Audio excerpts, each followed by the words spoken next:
Welcome friends, चैनगढ़ के online class में आपका स्वागत है।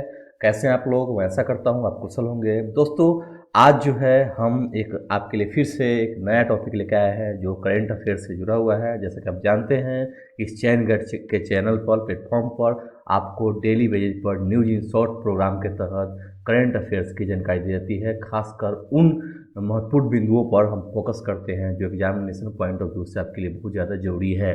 तो दोस्तों, अभी तक अगर आपने चैनगढ़ चैनल को सब्सक्राइब नहीं किया है तो कृपया आप पहले उस चैनल को सब्सक्राइब करें, फिर आप बेल आइकन भी दबा दें ताकि अगली जो भी वीडियोज या जो भी प्रोग्राम इस पर अपलोड होंगे या लाइव क्लासेस सेशन से या न्यूज इन शॉर्ट कोई भी ऐसी क्लास जो आपके रिगार्डिंग होगी वो आप तक पहले पहुंच पाए और आप उसका लाभ ले सकेंगे। इतना ही नहीं, इस चैनल को लाइक जरूर करें और अपने दोस्तों के साथ शेयर भी करें ताकि उनको भी इसका लाभ हो। तो दोस्तों, चलिए चलते हैं आज के इस महत्वपूर्ण टॉपिक पे, वो प्रोग्राम पे। देखिए, आज का टॉपिक है नमामि गंगे 2.0। मैंने इसको 2.0 करने जो किया है उसका एक खास कारण है, मैं बताऊंगा क्या कारण है। देखिए, नमामि गंगे जो प्रोजेक्ट है ना, उसमें 2.0 करने का संदर्भ मेरा ये है कि नमामि गंगे को थोड़ा विस्तृत कर दिया गया है, इस प्रोजेक्ट को विस्तृत किया गया है। इस प्रोजेक्ट में और भी जो नदियां हैं, जो गंगा गंगा नदी के जो पैरेलल और भी नदियां हैं जो देश में, उनको अब धीरे धीरे इसमें समाहित किया जा रहा है। मतलब उनको भी इस प्रोजेक्ट के तहत शामिल किया जा रहा है। इसका अर्थ हुआ कि गंगा सफाई के साथ साथ अन्य भी जो नदियां हैं उनको भी साफ करने की योजना सरकार द्वारा बनाई गई है और धीरे धीरे इसमें सुधार हो रहा है। ठीक है, ये देखिए, पहले जो नमामि गंगे प्रोजेक्ट है उसके बारे में थोड़ा सा आपको मैं बताऊंगा, क्योंकि ये जो प्रोजेक्ट है आज की नहीं है। मतलब आपने इसके बारे में जरूर पहले पढ़ा होगा। इसमें करना क्या होता है, ये जो गंगा को क्लीन करने के लिए मिशन क्लीन गंगा इसके द्वारा चलाया गया था, जिससे क्या हुआ था कि गंगा नदी को प्रदूषण मुक्त करना इसका ध्येय रहा था। इसके अलावा भी इसमें जो गंगा नदी बेसिन के आसपास जो जंगल है उसको बनाए रखना, मतलब इकोसिस्टम को पूरी तरह से प्रिजर्व करने की बात इसमें थी कि बिना उसमें कोई छेड़छाड़ किए मानवीय हस्तक्षेप को उसको बनाया रखा जा सके। ये अभी चर्चा में हाल में क्यों है, इसके इसके लिए हम जानेंगे कि अभी हाल में ही चर्चा में क्यों है, क्या कारण है जो इस प्रोजेक्ट की चर्चा अभी हाल फिलहाल में सरकार द्वारा की गई है। देखिए, आप ये जानिए, हिमाचल प्रदेश, आप जानते हैं हिमाचल प्रदेश के बारे में, आप जरूर जानते हो हिमाचल प्रदेश जो राज्य है वो कहाँ है, आप जरूर कमेंट करके बताइए हमें। देखिए, हिमाचल प्रदेश, पंजाब, जम्मू एंड कश्मीर, मतलब मैं बात कर रहा हूँ भारत की जो भौगोलिक स्थिति है उत्तर पश्चिम में जाए वहाँ जो राज्य हैं उनकी बात की जा रही है। इसमें जम्मू एंड कश्मीर अभी क्या है, केंद्र शासित प्रदेश है, इसको आप ध्यान रखेंगे। ये जो है में प्रवाहित होने वाली इंडन बेसिन, इंडस बेसिन मतलब जो सिंधु नदी है, इंडस उसको इंग्लिश में कहते हैं, सिंधु नदी घाटी में या सिंधु नदी के साथ साथ जो उसकी 5 बड़ी सहायक नदियाँ हैं, नदियों को इसमें शामिल किया गया इंडस बेसिन में, जो अपना जल गिराती है या उसकी ट्रिब्यूटरी मानी जाएगी। यहाँ देखिए, नदियों को नमामि गंगे की तट पर निर्मल किया जाएगा, निर्मल का अर्थ है साफ किया जाएगा। इन नदियों में ब्यास, चिनाब, रावी, सतलुज और झेलम शामिल है। इन नदियों के निर्मल होने से इनकी 84 सहायक नदियों को भी नया जीवन मिलेगा। कहने का अर्थ है कि एक मुख्य नदी को अगर साफ करेंगे तो साथ ही साथ उसकी ट्रिब्यूटरीज है जो छोटी छोटी सहायक नदियाँ हैं, जिनका कुछ वाटर सोर्स ज़्यादा लंबी दूरी तक वो नहीं बहती हैं, फिर भी उनके इसके कारण वो भी नदियाँ साफ हो पाएंगी। इसका मतलब है कि एक विस्तृत प्लान है सरकार द्वारा ताकि और भी नदी इसके साथ साफ हो जाए। इस संबंध में हिमालय वन अनुसंधान संस्थान, ये देखिए इसका नाम है हिमालयन फॉरेस्ट रिसर्च इंस्टीट्यूशन, जो है कि विस्तृत परियोजना रिपोर्ट डीपीआर, ठीक है, को पर्यावरण, वन एवं जलवायु परिवर्तन मंत्रालय ने स्वीकृत किया है। आपको बताया जाए कि ये बार बार आपसे पूछा जाएगा कि वन एवं जलवायु परिवर्तन मंत्रालय या पर्यावरण की क्यों जरूरत पड़ती है, इसकी इसकी एनओसी क्यों चाहिए, क्योंकि इनका ही काम है, इनके जिम्मे है, ये इसके बारे में पहले शोध करते हैं कि आखिर इससे कोई दिक्कत तो नहीं आएगी या तो पर्यावरणीय स्तर पर कोई खतरा तो नहीं है, इसलिए। और खासकर इन मंत्रालयों को अब अगर इसमें इनरोल किया जा रहा है, मतलब कि ये काम 100% इनको दिया गया और ये क्या करेंगे, अन्य संसाधनों के द्वारा या अन्य राज्यों की सहायता से इसको साफ करेंगे।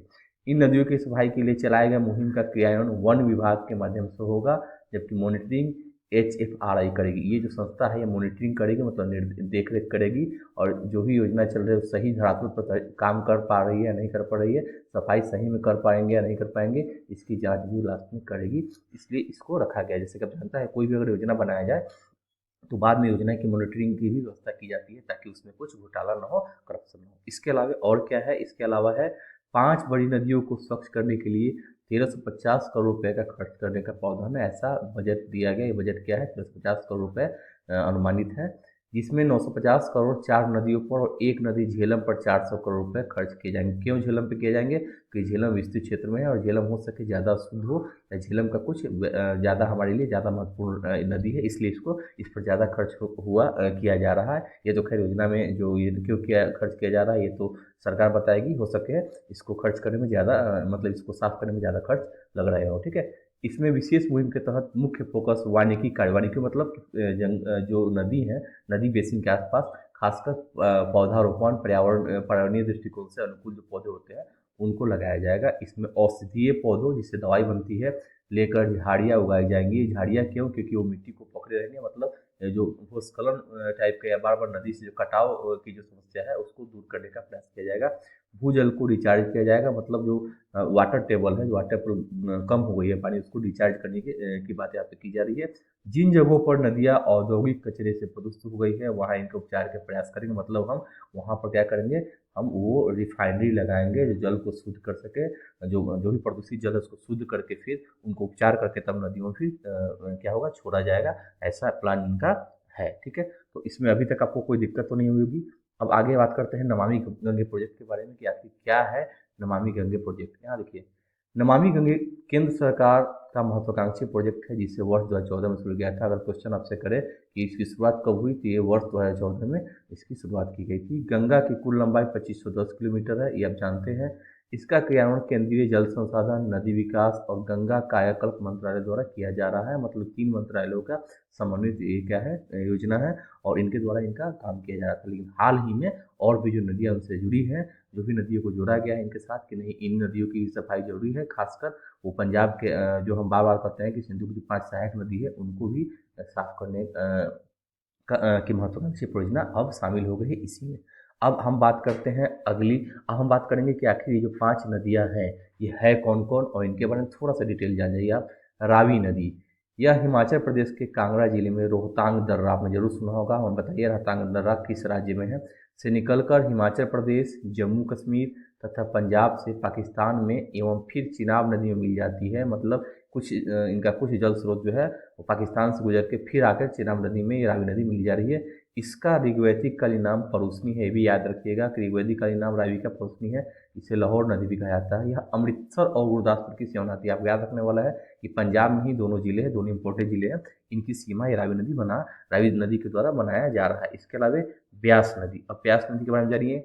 इसका पुराना नाम हरजिकिया विपाशा था। ये विपाशा जो है आप पढ़ेंगे ऋग्वैदिक नदियों में, इसके प्राचीन और आधुनिक नाम क्या है पूछे जाते हैं, इसलिए याद रखेंगे, इसको आप याद रखेंगे। यह कुल्लू में ब्यास कुंड से निकलती है। ब्यास कुंड पीर पंजाल पर्वत श्रृंखला, पीर पंजाल पर्वत श्रृंखला कहाँ है बताएं, स्थित रोहतांग दर्रे में है। इसका इसलिए इसका नाम कालांतर में ब्यास पड़ गया। ब्यास पड़ने का मतलब है कि ये ऋषि व्यास से भी पौराणिक कथा इनसे जुड़ी हुई है, इसलिए इनका नाम ब्यास पड़ा हुआ है। अब आगे बात करते हैं सतलुज नदी। अब सतलुज नदी के बारे में आप जानते हो कि सतलुज नदी क्यों इंपॉर्टेंट है। देखिए, सतलुज नदी भी है, इसका उद्गम जो है दक्षिण पश्चिम तिब्बत में समुद्र तल से 4600 मीटर की ऊंचाई पर। आप जानते हो, हम कभी भी जाएंगे तो रेलवे पर या जब भी कहीं ट्रेन स्टेशन पर जाएंगे तो देखेंगे कि स्टेशन की ऊंचाई जो है समुद्र तल से इतने ऊंचाई पर स्टेशन बसा हुआ है या ये शहर इतने ऊंचाई पर, इसको दिखाया जाता है। क्या कारण है ये आप मुझे कमेंट करके बताएं। मानसरोवर के निकट राक्षस ताल से इसका उद्गम होता है। यह उत्तरी भारत में बहने वाली एक सदा निराक, मतलब हमेशा इसमें जल रहती है, वो नदी है। इसका पौराणिक नाम जो है सतुद्री है। इसकी लंबाई पंजाब में बहने वाली 5 नदियों में सबसे अधिक है, इसलिए इस पर ज़्यादा ध्यान देना है क्योंकि पंजाब में सबसे अधिक विस्तृत क्षेत्र में इसका भौगोलिक क्षेत्र ज़्यादा है, इसलिए इसकी सफाई ज़्यादा जरूरी है। और ये जो अगर इस नदी की सफाई होगी तो इसके साथ साथ जो भी अन्य नदियाँ, इसकी सहायक नदियाँ हैं, वो भी अपने आप साफ हो जाएंगी। अब झेलम नदी की हम बात करते हैं कि झेलम नदी, इसका उद्गम जो है जम्मू कश्मीर के शेषनाग या बैरीनाग से होता है।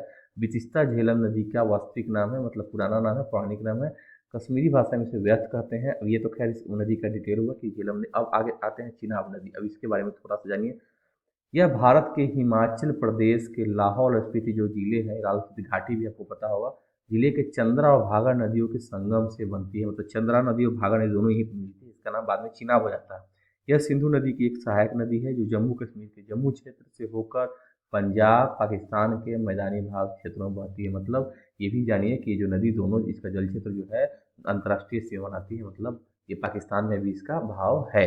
उसके बाद अब हम देखते हैं इससे जुड़ा थोड़ा सा आप मैप देख लीजिए, क्योंकि मैप से आपको कंक्लूड करने में ज़्यादा आसानी है। देखिए, हम ये गंगा जो मिशन गंगा जो प्रोजेक्ट है, गंगा नदी गंगोत्री से निकल के ये जाके यहाँ पर बंगाल में, बंगाल में पद्मा, बांग्लादेश में पद्मा के नाम से विख्यात है, यहाँ पे अपना जल गिराती है। तो इसके लिए तो मिशन गंगे प्रोजेक्ट चलाई गई, क्लीन गंगा मिशन जो चलाया गया। लेकिन इसके साथ साथ ये देखिए सिंधु की ये इंडस नदी है, इसकी जो सहायक नदी है ये झेलम, चिनाब, रावी, सतलज, ब्यास, यहाँ ब्यास, ये इन पांचों नदियों की सफाई की बात की जा रही है।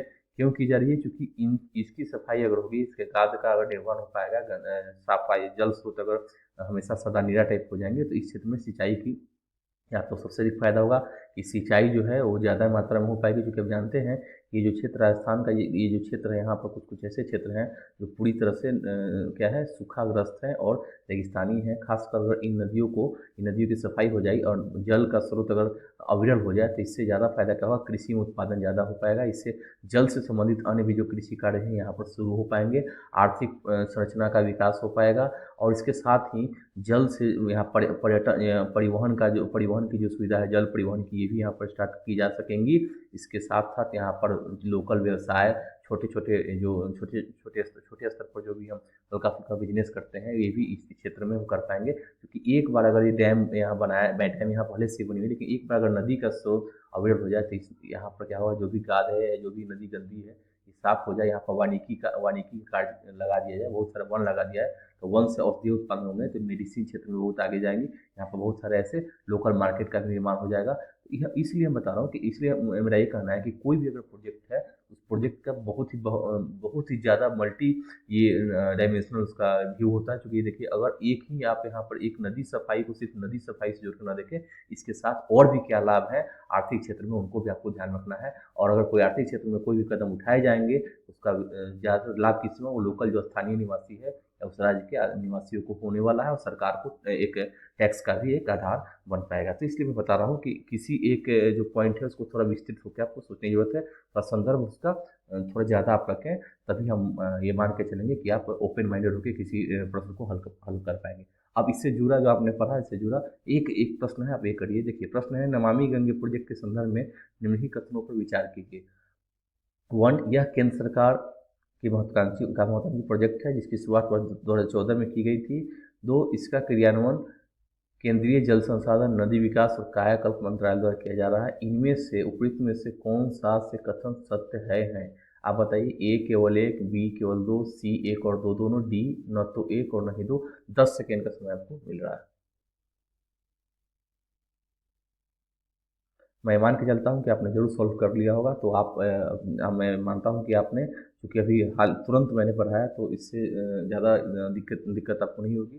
तो इसका जो आंसर है ये होगा, इसका आंसर सी, क्योंकि दोनों जो है, दोनों कथन क्या है, दोनों कथन सही है। क्यों?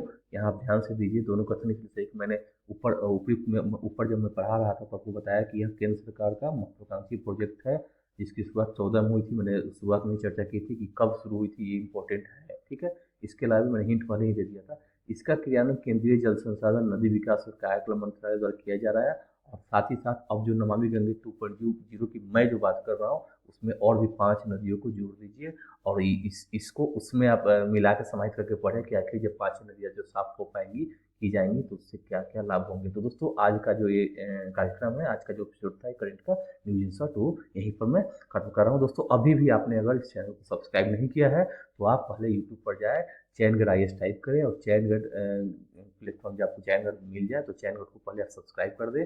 उसके साथ जो आप जाके पहले बेल आइकन दबा दें। बेल आइकन मैं इसलिए बार बार बोल रहा हूँ कि नोटिफिकेशन आपको मिलते रहेंगे समय समय पर। और इसको लाइक भी करें वीडियो को। अगर कोई कमेंट करके कोई सवाल करना है, तो आप जरूर सवाल कर सकते हैं, आपका स्वागत है। इसके अलावा अपने दोस्तों से, संबंधियों से, अपने मित्रों से और पढ़ने वाले व्यक्तियों से जिनकी प्रति आपकी संवेदना है, जिनको आप अच्छा दोस्त मानते हैं, अगर उनके पास साधन का अभाव है, तो आप उनको बताएं कि चैनगढ़ के प्लेटफॉर्म पर उनके द्वारा क्या क्या किया जा रहा है, और उनसे जरूर शेयर करें। दोस्तों, इसी के साथ कार्यक्रम समाप्त करता हूँ। धन्यवाद दोस्तों, फिर मिलेंगे अगले वीडियो में एक नए कार्यक्रम के साथ। तब तक के लिए आपसे विदा चाहता हूँ। बहुत बहुत धन्यवाद।